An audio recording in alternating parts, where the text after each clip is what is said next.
இல்லாம வாழணும்னு நினைக்கிறவன் வாழ தகுதியற்றவன் நீங்க சொன்னது ஐயா. நன்றியா, நன்றியா.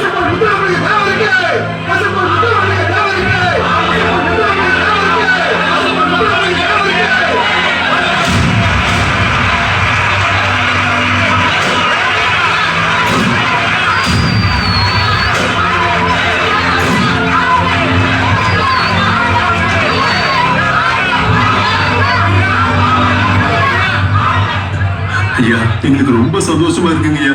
ஐயா, மாலையை வேணாங்கிறீங்க? நான் ஒருத்தப்பட்ட விடுதலையானது முழுமையான வெற்றி இல்லை.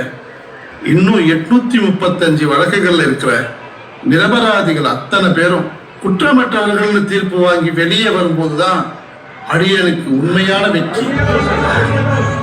என்ன மனசு? அவங்களுக்காக பிரார்த்தனை செஞ்சுட்டு இந்த மாலைகளை அவங்கவுங்க பகுதியில் இருக்கிற ஆலயங்கள்ல ஆண்டவனுக்கு சமர்ப்பிச்சு